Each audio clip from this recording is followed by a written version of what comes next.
Michael, firstly, how has Savvy Coup come through following her second behind Melody Belle in the Windsor Park Plate?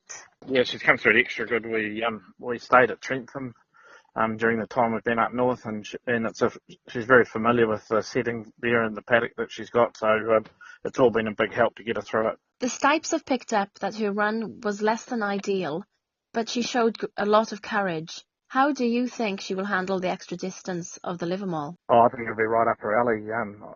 I've been saying all the way through that the first two runs were, whilst they were, Group 1 races, and we were trying our hardest, the Livermore was always going to suit her better. She's sort of a 2,400 metre horse, so we're really looking forward to it. Definitely, as she always flies home late, it's definitely the extra distance is going to be great for her. Yeah, I mean, as an Oaks winner, and she was a big effort to come from 2,400 metre runs to, I wouldn't have even thought, no one would have thought that she'd be competitive in a weight for age 1,400 metre fresh up, but had she got a better run than she got, she possibly would have finished a lot closer too.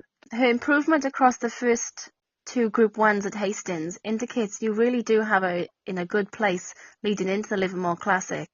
What work will she have over the coming days?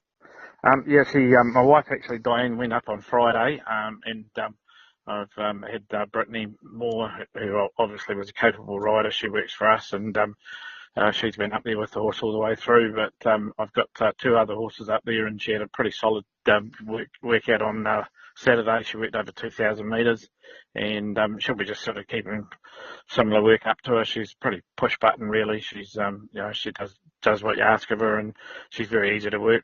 It's only early in the week, but the rumours are that the track is going to get some water. Are you hoping that the Hawkes Bay sun stays around? Yeah, I mean, everybody knows I'm a great believer in nature, and I hate tracks that are altered by man-made tracks which create track bias. I'd much rather that we get a natural surface, because track bias doesn't help anybody. It certainly doesn't even help the clubs. If there's a track bias, punters get put off in droves. So I'd much rather see a natural surface rather than a man-made surface. I totally agree.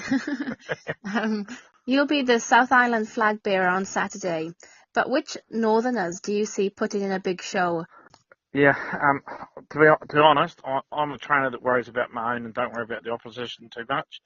I learned a long time ago that you can get trapped into doing things if you worry too much about the opposition, as long as your own horse is right, and that's what we're all trying to achieve. But of the horses we've raced against so far, you'd have to respect both John O'Benner's two horses and the Te Akea trained Aberdeen. I mean, they ran third the first day and went a good race the second day. I just hope the bookies have got it right. That's all I'm hoping. Well, fingers crossed she can do it for the South Island. Well, best of luck, and I hope to see you down there. Yeah, I hope she can do it as much for the owners and ourselves.